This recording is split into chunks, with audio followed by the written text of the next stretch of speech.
Okay, hey everybody. Welcome to another edition of Field of Dreams on ACTN. My name is Steve David and I'm your host.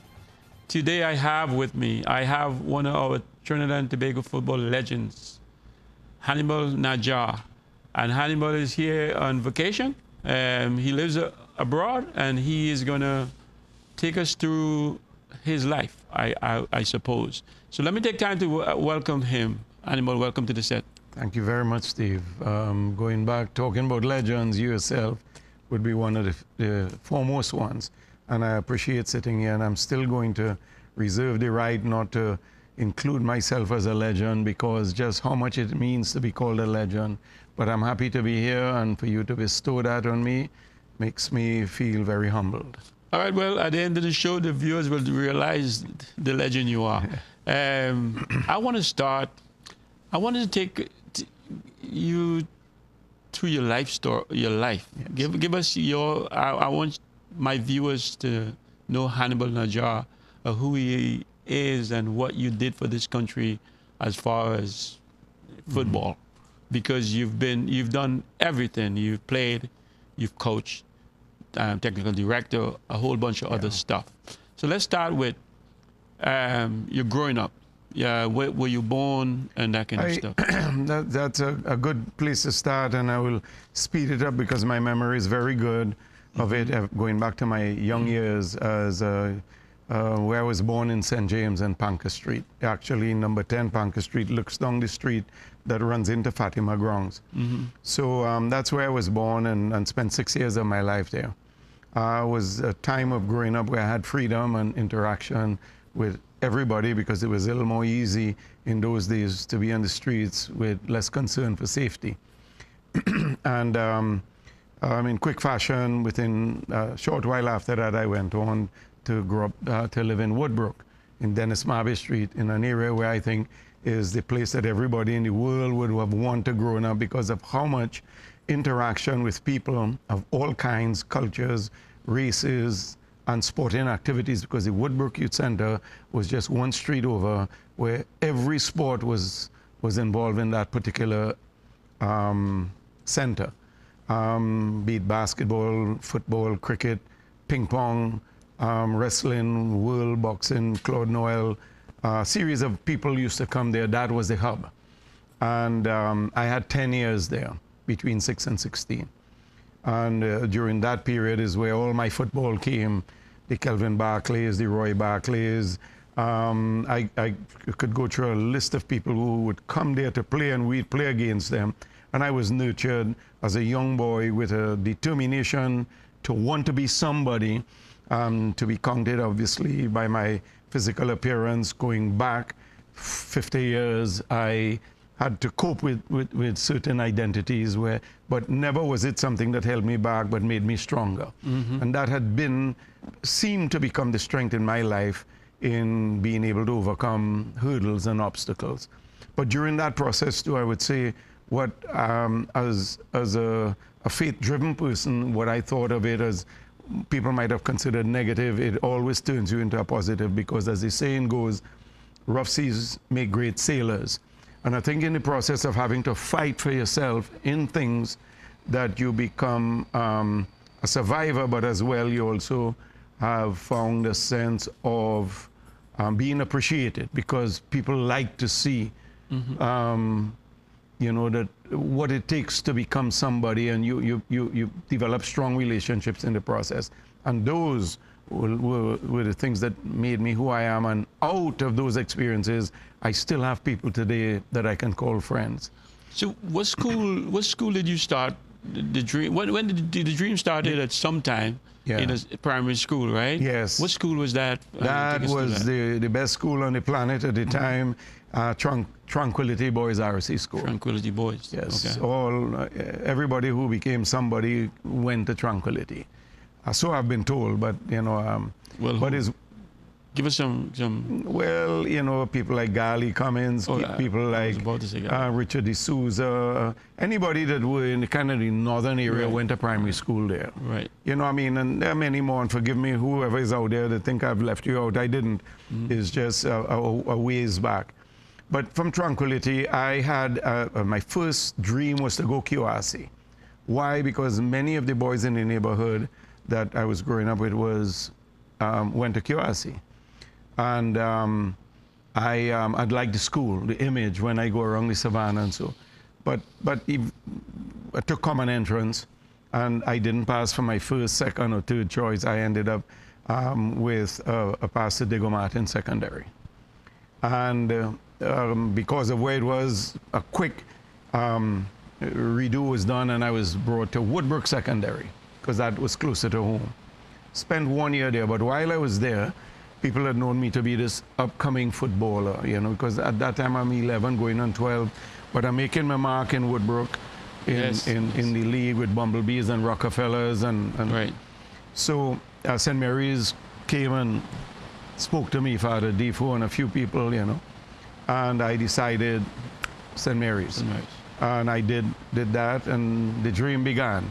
But the dream at that time was all sport and, you know, just crazy about everything to do. Everything you played, yeah. But I neglected the books. But I still was promoted to the next year, but not to the capacity I could have as a student. I neglected it. But in the story I'll be telling you, you'll see how things change and how academics began to play a role in my life, more importantly. Right. So then it went on, and in Form 3, I was a little sensation with the Woodleys and all others in the small yard football we'll play during at lunchtime. So it was always nurturing and conquering, you know, hurdles and obstacles. But within that period, as a young 14-year-old, I was playing at the Giants level, the Eagles level, and then I was given access to the championship team. So I was a little 14, going on 15-year-old boy amongst the stars like Russell Teixeira and Bernard Julian and Ian Bain and Alvin Henderson and all those boys who were like 4 years older than me and getting ready to leave school. Right.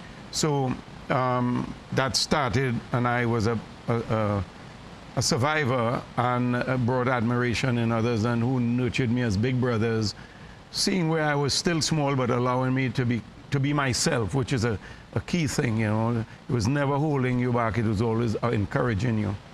So it grew. So I had very, a good time at St. Mary's College and really created a name for myself. Never worried too much about me being in the limelight, but always concerned about me being better. And I would see the galley come-ins, I'll see all you coming out from St. Benedict's, and I'll go there and I have my admirations and always had measures and, played against you all eventually, that moved straight out of college. But in the colleges league, you played, during your time, did they play like a selective college team against POSFL? Yes. And your group of players was who that you played with? Was that in my time? Woodley, Keith LeCloy, Neil Williams, right.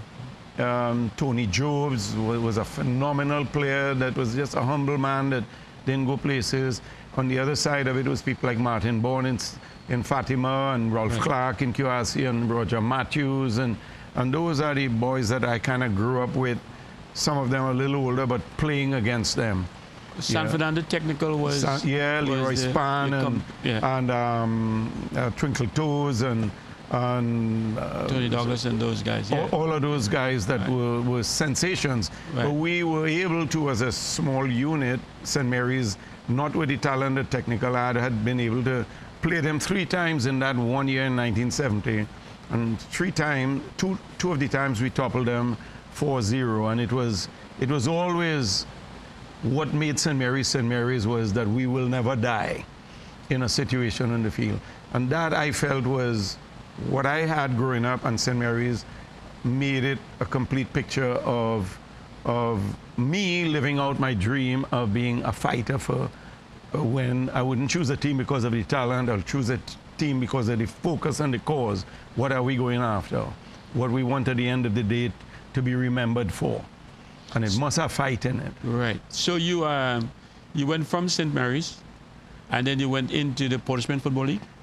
So almost straight away. Rafi Knowles we used to do a lot of radio shows then. And he, for whatever reason, had pinpointed several players, but I being one of them. So he pulled me into Queen's Park after my last season, which I had 2 more years really to fulfill in college, but for obvious reasons didn't do well in my O-levels and whatnot. And then at that time my dad was saying, time to get out, you have to go and do your schoolwork. But I went and played for Queen's Park with all of those names: Sheldon Gomes, Roger Matthews, Gordon Husbands, George Romano, and Brian Bain in goal. I mean, a superstar Queen's Park team that Rafi Knowles assembled. And I was in that starting, and I'm watching all these college stars around me and enjoying it. Rafi Knowles, he always seems to be able to pick out the good ones. I know he took Alvin Cornell under his belt, and obviously yourself and other people. And Queen's Park was always known for the club to be in Port of Spain. So if you got that opportunity, you had to have something about you. And again, Steve, let me say this and say this to the audience. You know, it's one thing to be given exaltation. It's one thing to know that that only gives you confidence, but yet you want to attach to confidence a sense of humility, where I appreciate that, and I don't go overboard with any kind of thing like to do with ego, and I am, you know, you really push yourself in an obnoxious way out of the picture of who helped you become who you became. Right. My teachers in Tranquility molded me into a character of not ever saying I, but we. And my growing up years with Starliff, when they had the breakaway at phase 2, and it's we, not I kind of thing. Right. I remember those things as a young boy coming up in Woodbrook too, in the pan situation, that you want to be an I, but it's always, you can't do it alone. As John Wooden in UCLA fame says, the main ingredient in stardom is the rest of the team. And then out of that, other things were born as I coached, where I try to instill in people a sense of like what a true champion is. And I'll phrase something: a true champion is one who gets up when lame, one who shares the fame, and one who always takes the blame.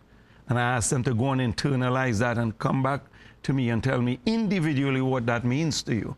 Because once you get people to churn some things of substance, and you add it to the abilities which Trinidadians have, then you marry 2 things: a mind and the physical ability, and you get the strength, which is what I think today, and later on we'll be talking about what I think is lacking in our football. I'm hearing in your voice, you're still teaching, you're still coaching, and which is good. You're grateful for the opportunity, and you're setting it out and you're laying it out for us. But let me take you to the Portsmouth Football League. Is where you take us through that. From Queen's Park. 2 years I was not in the country. That's when I was picked up and was taken to Canada, and I went and I played up there, and I played semi-pro. They identified me, and I played with a German club called Teutonia in the leagues outside of the school leagues.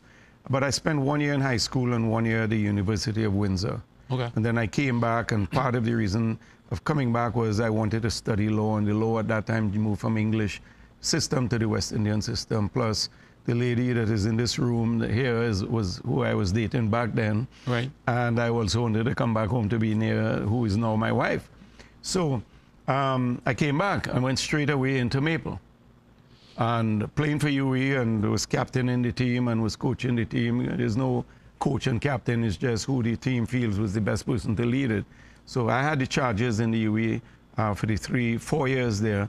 Why 4 years is because I had a year that was not a good year and I had to repeat. And I want to say that because I want to be able to talk about something that must be encouragement to everybody out there, that you must never give up. But Maple, because of Alvin Cornell, who had a part in my life in St. Mary's, I went back to Maple. Also, it's a club that my father had association with the late, great Dr. Francis, Alwyn Francis, who was our family doctor and who we spent much time at Christmas and so with at his home.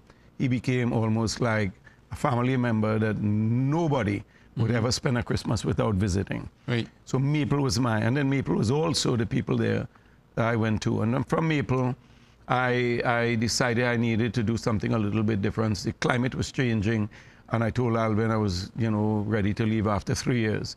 I played with the likes of Godfrey Harris. We did a lot of things in Maple was Maple. I remember you in Maple. Well, you guys can beat us, but I remember you. No. We keep this on the camera here. I will give Steve all the respect, but we do had some battles, and I think one or two. Give me a little. I'm just kidding because I surrender because of age and so. But lovely experiences in those days, Steve. Lovely, honestly. Right. Maple is still here. Then I moved to Essex.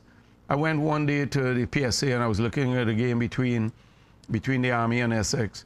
And I have friends in Essex, and I did not.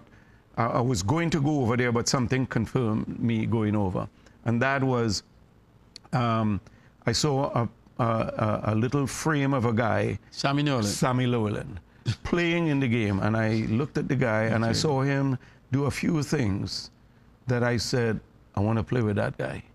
Right. I saw him skillfully, purposefully destroying good players. Right. He was great. And I said, I go in there, I knew Bobby Banfield, I knew Jeff Seals, I knew people who I wanted to play with, but I said, Sammy made the deal. And I went straight over, and we won the league and the FA that year against all odds people that who were afraid to play the Army and or Tesca and whoever else with all the great players and national players that they were having. So and I stayed there 3 years.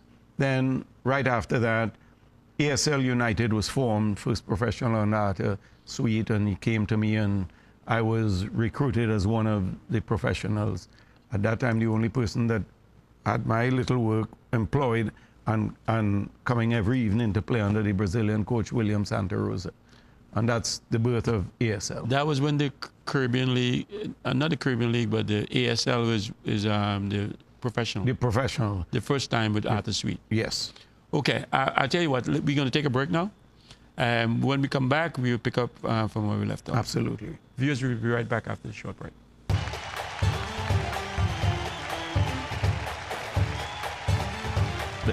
Especially in the PNM, I could go and knock on a door, and whether it's Ken Valley or somebody or whomever else, I would get assistance and guidance. That DLP then.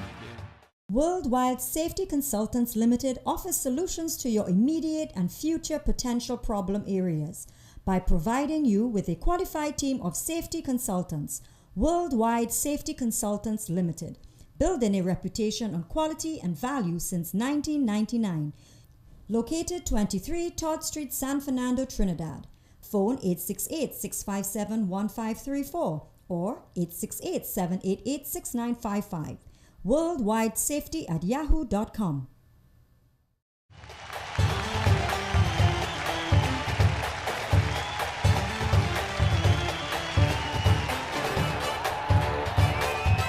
Okay, welcome back, viewers. Hannibal, before the break, we were talking about Essex. You were talking about Essex and all that. Now that we've been through Essex, is there any, and you went to the ASL? The ASL they call it? ASL, yes. That was a new professional team. The first new professional team. Okay. Yeah. So if is there anything more on that, take us through that, and then I want to take you through your life abroad. Yeah. Because that's after when you left, right? Yeah. That's correct. Okay. ASL was 1 year brief for me, and I withdrew from it because I have my own little business. I was running it, and I was also doing some studies to do my master's at UE, and that was the period there. But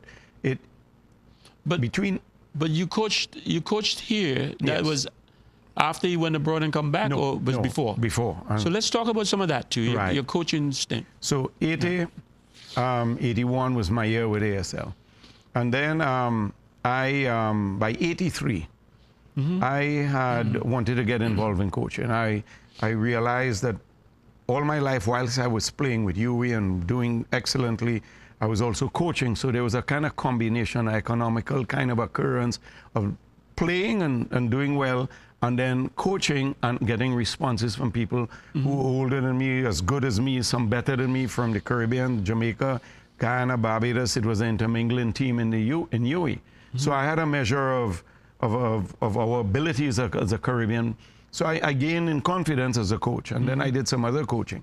But then I went to Jack Warner, and I said, I want to get into coaching, you know. I was given my first charges at the North Zone under 17 team. Many people were at that time college. So I handpicked, and we got going, and very quickly within that period, I didn't even have a full year with that group. Jack called me and said, the under 21 team, Sharky Henry is the coach of it, and I would like you to consider being a part of that effort. And I said, I'll be happy to, especially with Sharky, knowing who he was. But for whatever reason, about a month into it, Sharky was unable, never showed up to the practices. And for whatever personal reasons, you know, Jack then called me and said, take the program. Am I willing to? And I said, sure. Well, if you're giving me ownership, then I never had to even a chance to dialogue with Sharky, because I'm also, I think, a very good assistant coach, because I will work with you and I will make you look good. That was Sharky Henry or Ken Henry? Sharky. Sharky? Okay. All right. I never knew Sharky coached. Well, he was given the position, and I think for some reason it didn't materialize. Okay. And Ken was around and did do, but Sharky didn't, for Ken whatever was a reason. coach in my time when I coached. I was a player on the I team. know that. Yeah. But anyway, very quickly, he said, go ahead. And then to me, I went right away. I don't know if it is just you're built with a mechanism to be able to know what works or will help you work. I knew I had to get to the media. I knew I had to get to the business. I knew I had to get it to the government. And I also knew that I had the association under my belt, because Jack just told me go ahead. Right. So I had 4 legs on the stool, and I knew that I had to start. I went straight to the media, and I got the media to take an interest. And naturally, I have an engaging personality, and I say that with a sense of people saying that to me in the first place. But I bring across what I did, and the media got attached to me. I had good contacts in the business, and I will go to people and beg them. I'm supposed to be getting some money actually today from somebody to be able to help me with Clayton Morris and getting these shoes for him for the prisoners that we are going to see. Right. Right. So I could do that. Then the government, I also, through my growing up years and knowing lots of people at that time in the DLP and especially in the PNM, I could go and knock on a door, and whether it's Ken Valley or somebody or whomever else, I would get assistance and guidance. That DLP then, there's DLP. UNC now. UNC now. Okay. But that DLP then is not the UNC now, it is DLP. Yes. There is a difference, I think, structurally in who it is, and so, but DLP under Capildeo and so of the time. Right. So, but you know, people gravitate around a cause, and especially if you come with a sense of truthfulness and sincerity, people, you break them down if they don't resist that. Right. So we grew, and it was all over, and we started. And who I started to bring in is the very Clayton Morrises and the Latapis and the Philbert Joneses so some of the teams you coached was national team? Yes. Well, that was the under 21 national team. Okay. Then that became the Olympic team. Right. And then Jack said, okay, then this becomes a national team. It was almost like we were building something, because in those days, you know, it was trying to find its own face too, right? And I brought in everybody under 21 except 3 people. And I was Michael Maurice, Clayton Morris, and Graham Rodriguez. And everybody else was youth and we went to Costa Rica, and they were very impressed with this young team. As a matter of fact, I think I have a picture or two that you might have in your possession that you will see the faces of those players who really came on and was a big part of the strike squad and the future. But then Jack called me and says, Hannibal, we have a situation. Carlo Osborne just passed away. He was coaching the under-16 team. And we had a tournament in 2 weeks in Honduras. I would like you to... So I went and I took it up and went over. We played 2 games.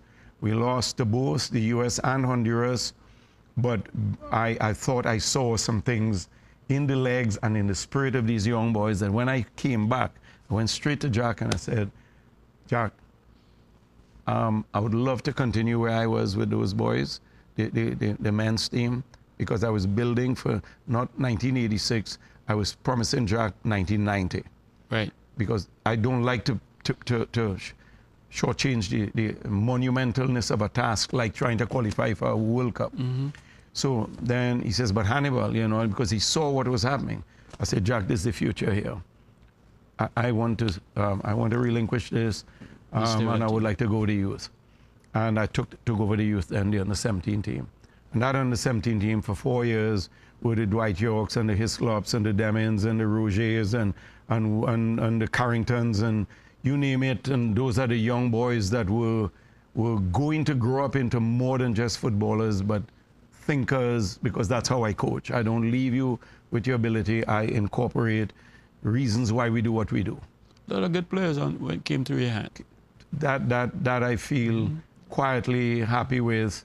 I know my story because we'll talk a little bit about going forward to the U.S. and Canada and so, because it also spread well into those 2 large countries. So let's go there if you want. Well, I went to Canada and reasons, you know, just personal and otherwise, you know, faith-wise and so. And as I ended up there, I went looking to get involved in the Ontario Soccer Association. Okay. And very quickly, every province had their own association. Ontario is the largest. And very quickly, a young man, Gordon Miller, who was the head coach of the under-15 team, saw me. And when I went in and I met him and I introduced myself, he decided to ask me to be his assistant coach. Well, that turned out to be a very good thing for the team. And as 11 of those boys, we went to Costa Rica under my direction. Let's go there. That's a good place to go and take the youth to play. And we came back with a very good team that 11 of those players made the Canadian national under-16 team. And then from there, I took over the under-20 team. And we went to Brazil on a tour, and they became, you know, future national team players of Canada, many of whom today coach, you know, right. coach, whatever it is. From there, I got an opportunity through the same Gordon Miller to look at a position for Colorado Youth Soccer Association. And I went to the interview. I didn't get there. There were 2 finalists. I was one, but the other person, who was a native of Colorado, got the position. But the club where he was came straight away to me and offered me the directorship of it, North Glen Soccer Club. I took it. Went back home, brought my family, and to the U.S. I wanted it because U.S. was more aggressive in everything than Canada was. And then in my time there, I had already given scholarships to some of my former under-20 players that went to school here. And then one of them, Craig Demin, was graduating, and I went down to his. I will call a son of ours, my wife and I. And in going down there, the vice president said, oh, he's on campus, your coach is on campus. Let me meet with him. So I went. I told him I wasn't dressed for it, but he said, no, come, you don't need that. I want to meet the man who Craig Demin claims brought him to where he is today.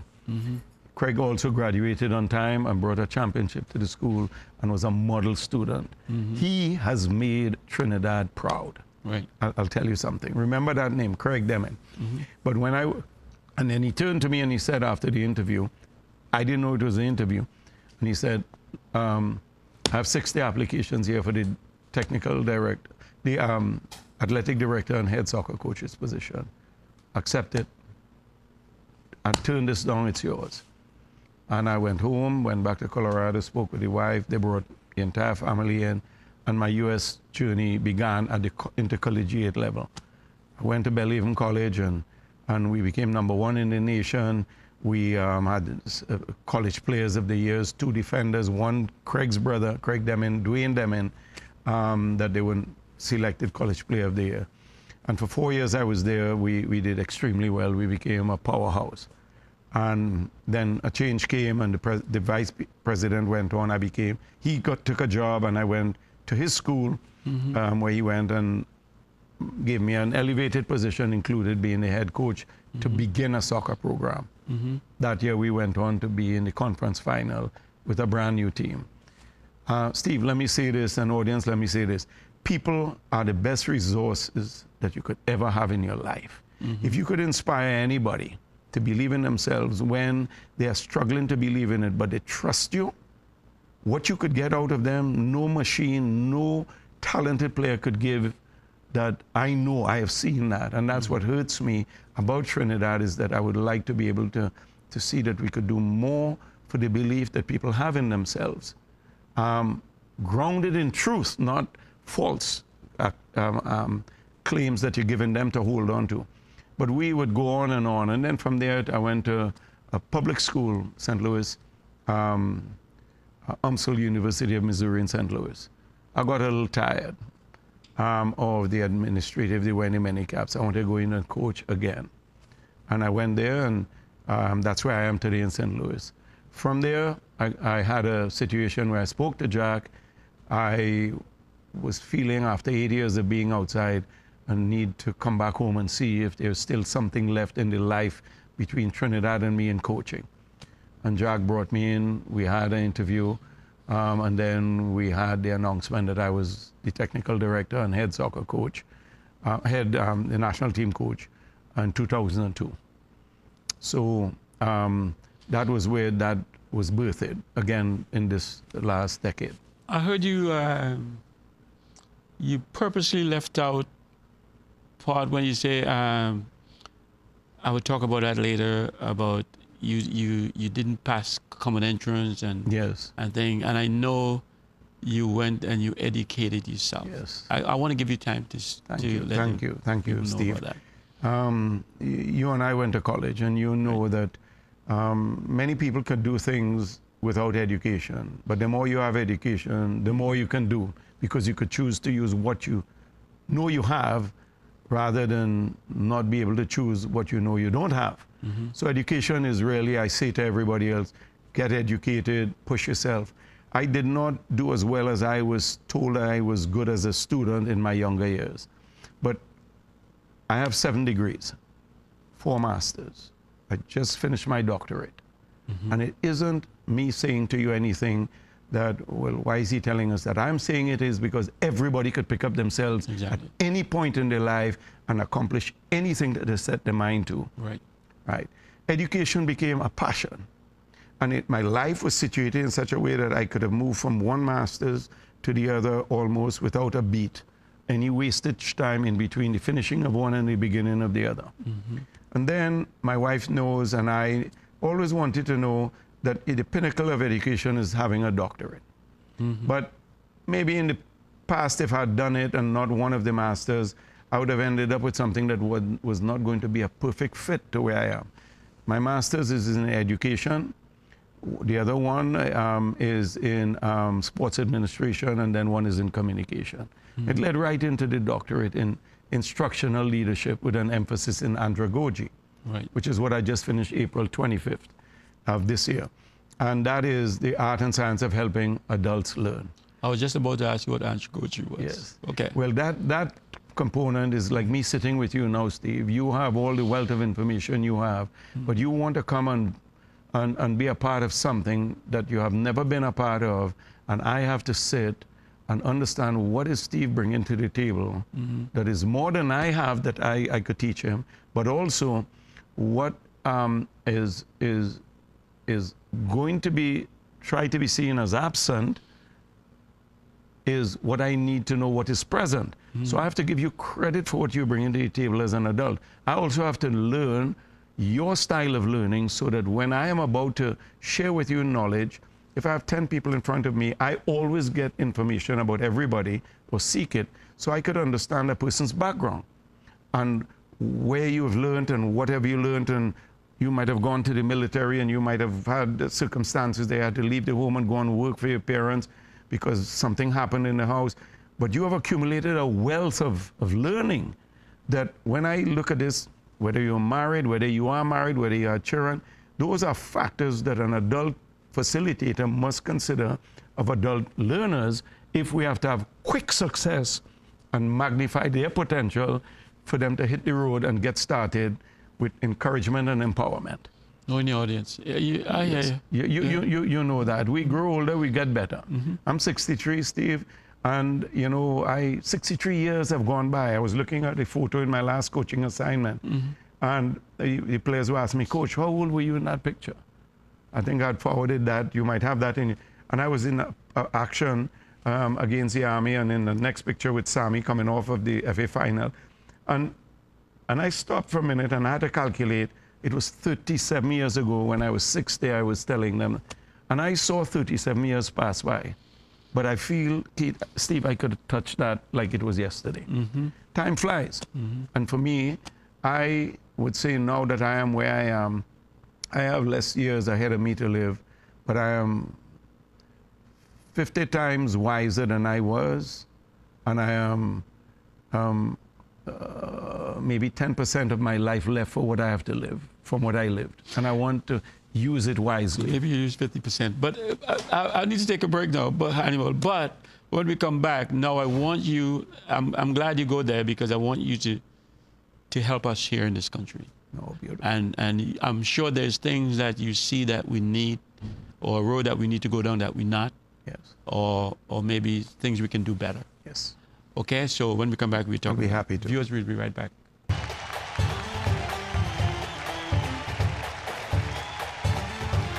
They must have knowledge of the game.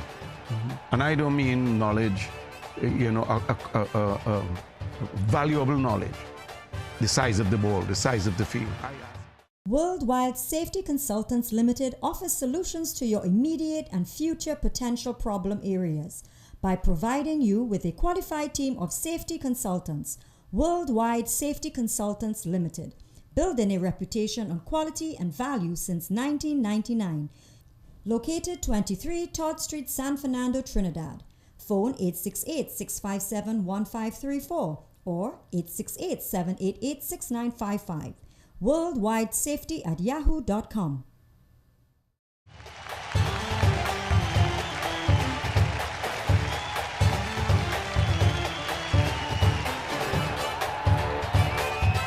Okay, viewers, welcome back. Hannibal,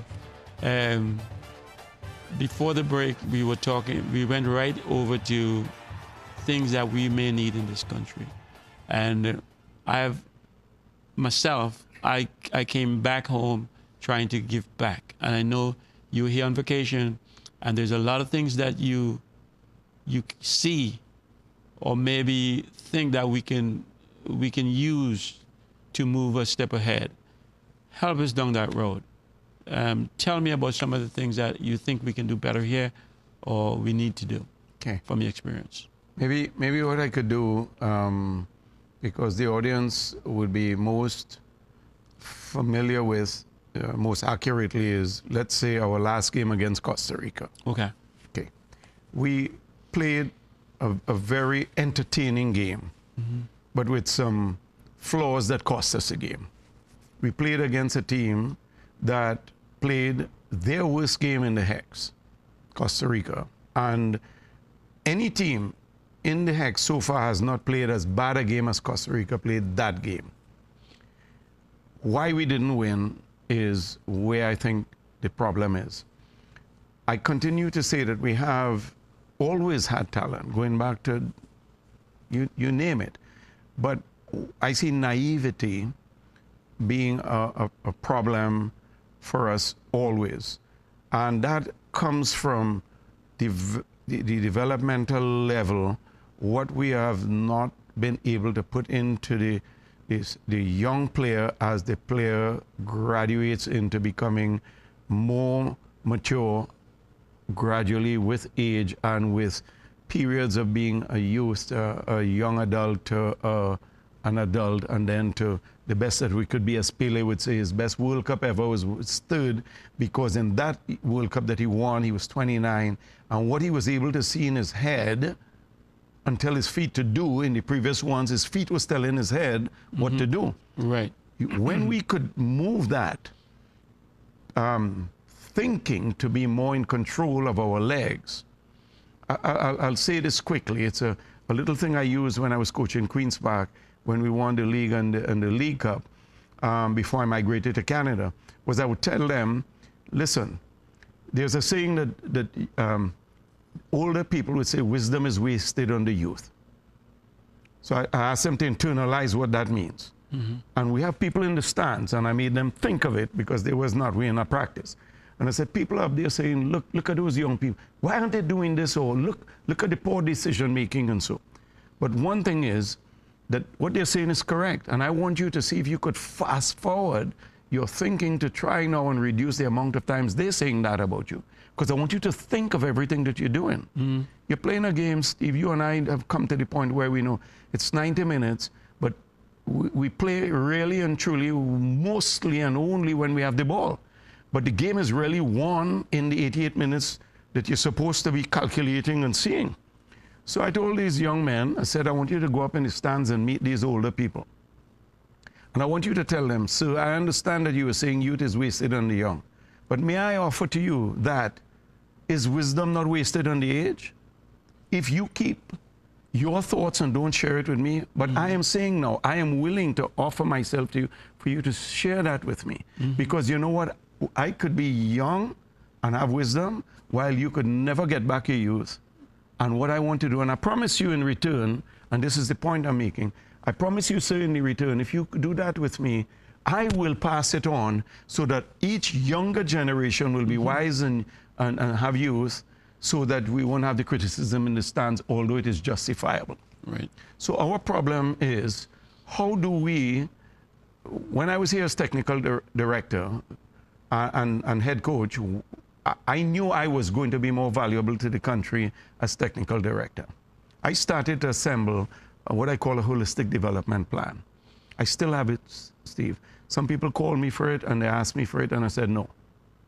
I said, I must be brought in and work together with people to finish it off so there is an understanding and a handover at a cost. Right. Because once you pay for something, the days when I was playing soccer, if I didn't buy my shoes, I didn't take care of it. You know, we need to know that. So that plan in it has a structure for developing. I had Clive Pantin, I had Clyde Harvey, I had Valerie Taylor, I had Roma Achat, I had Brent Hart from Tobago, and 2 young students from QRC and Bishops who played sport and did well in school on that committee. The youth we bring in from time to time to get young people opinion. And I was trying to construct something that would go back to the youth in the schools and be able to raise them up with a completeness rather than an isolationist kind of a approach to playing the game. I could kick the ball. Right. The game is not about, no game is to be played the same. And even if you're playing the same team a second time, that second game is a different game to play. Because things change, conditions, people, their determination, you did beat them, they're coming back to you with a vengeance. You always have to be ready, sharp, and in touch. What I saw in the Costa Rica game is that we were naive in our attacks whenever we were able to be, when they held us up, we beat them for speed, and anytime we got ahead of them, we caused problems with the long ball. But when we played it in, and either we were held up or we had to build it up, we had a problem savvying our way through, although Molino's goal was one that was well taken in a tight situation. So what we seem to lack is cohesiveness, awareness of what isn't on, what is on, how to move, how to overlap, how to diagonally run, how to hold up a ball, which pass to make. But there's a promise, but I don't think it could survive and be sustained under Dennis in this hex. This has to be something that have to start earlier. Defensively, we are very naive. We are beaten for things that we shouldn't be beaten for. So what would you do let's talk to the 12-year-old there now. Yeah. We're preparing them for this stage. How would you set that up, and what would you do to make that successful? The 12-year-old is about where it must start. Okay. Could be 10, could be 11, you know, but let's say 12. It's a sense of letting them understand some things that must go into it. They must have knowledge of the game. And I don't mean knowledge, you know, a valuable knowledge.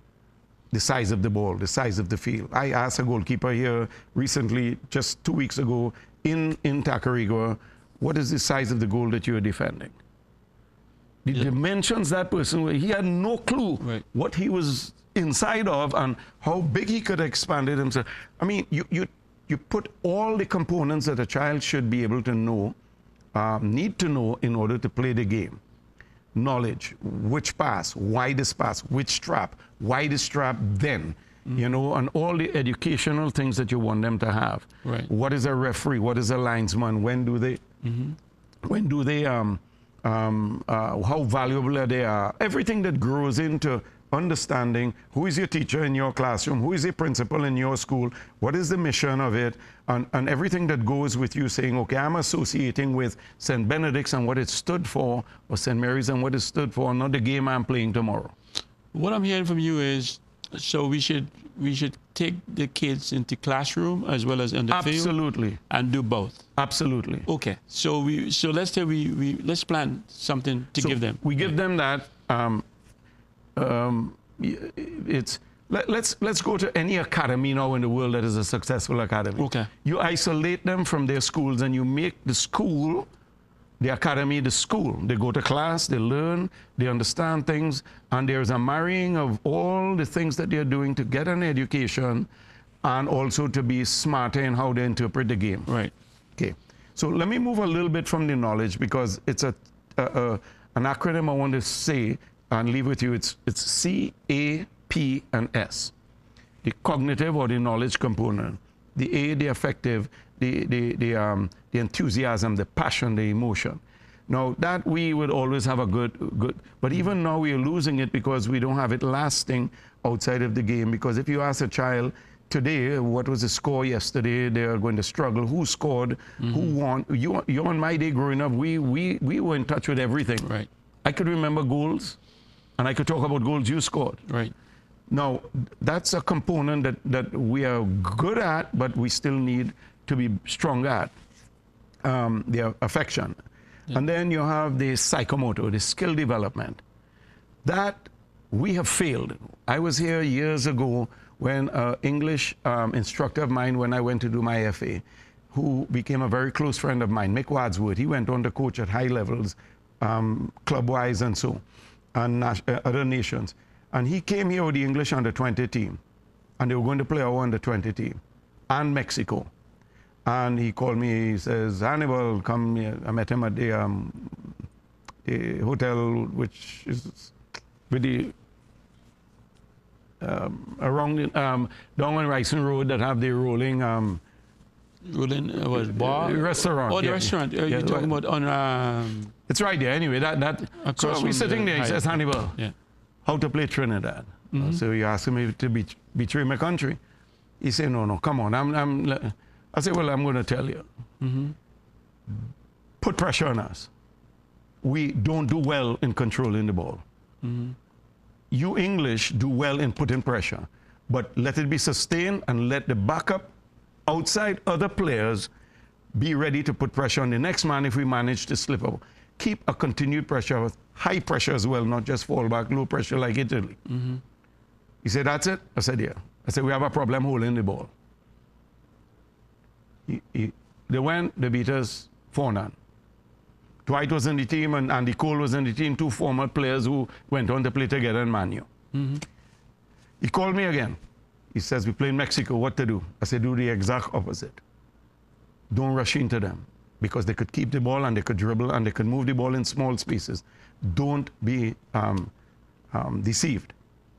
I said, I'll go the example. First half, they were down 3-0.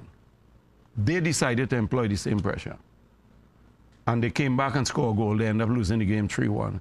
because they fell off and they went back into a more careful mode. So when he was leaving on the plane, he called me before, and he says, Hannibal, them Mexicans. He says, I'm sorry I didn't listen.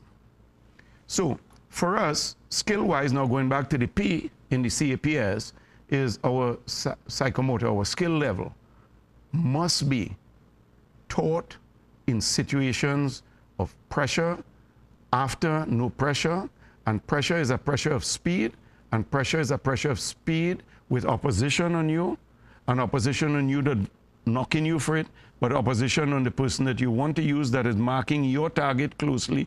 It's an awareness that you have to keep telling the young people that if I told you, stop in any coaching practice, and you freeze, and I said, close your eyes, and I come up to you and I say, Steve, stop, close your eyes. What are you going to do with the ball? And you don't have an answer for me, it's too late. Because it has to be taught looking around for those 88 minutes in the game. What would I do if I was to get it? If I move here, which angle of a pass I could get? What is my outlet? Everything has to be done in teaching these young people calculatingly how the game is. You know, that's what makes the difference. The S, it is social development, servant leadership. My seniors in college, I make them pick up the cones. Coach, but why are you doing that? Well, I want you to leave a good example of leadership when you leave here. And that, it used to be the other way. They used to put it on the freshman. And then I, as a faith man, I will always say the spiritual too. Move yourself in this. So CAPS, if you could formulate that, and that is part of what I will be talking to anybody who asks me to help them with their development program, to use to bring them about in educating them and preparing them that when we play against a Costa Rica or we go and play against a US, and education must be you're staying in school too, Steve, because we will never beat the US. And if we do, we will come away carnivaling that victory like it is something which we should be able to do, because they are in classrooms. Almost every player in the US has gone to college and will get a variety of education and teachers and styles and questioning and back and forthing that gives them a sense of sustaining strength and determination to listen, questioning and coming back. That's what made Jurgen Klinsmann what I consider a failure in U.S. soccer. I don't care what he achieved or what wins he destroyed the fabric of what U.S. soccer was built on, which was reasoning and intellect, and then eventually the skill component, which they seem to want to bring in and lacking more of, because they're no super talented player. Yeah. I've run out of time, but so I know you're here on vacation and you've traveled a lot and you've done a lot of things within the country to try to move us forward. And in your passing or going around, have you seen anything positive that's happening? And I think the amount of people I see still playing the game, amount of little pockets of nighttime lights, even the older people, a dad might be running away from home to go and play a little small goal. At least his child knows dad is still in it. Cricket, similarly, you know, there's talent. I went to the track and field 2 weeks ago. I might be going tomorrow. The level of involvement and hope that the young people are having in their respective sports and their skills and abilities, I think it's lively. Okay. And that we have to be attentive to be giving them the right things at the right time, and we ourselves becoming educated in age group training and watching it and matching it against the quality of the opposition incrementally as we get from one phase to the next, whether it's the small islands and then the CONCACAF islands and countries and then the world beaters. We have to grow something with patience. Has to have that. All right, Hannibal, I wish we had more time, but we run out of time. But maybe we can do this again and talk a little bit more about some other things. That's fine. I want to thank ACTN for giving us the opportunity. I want to thank you viewers for letting us into your homes and bringing the show to you, and getting a chance to meet Hannibal and Najjar. Hannibal, thank you so much for being here, bud.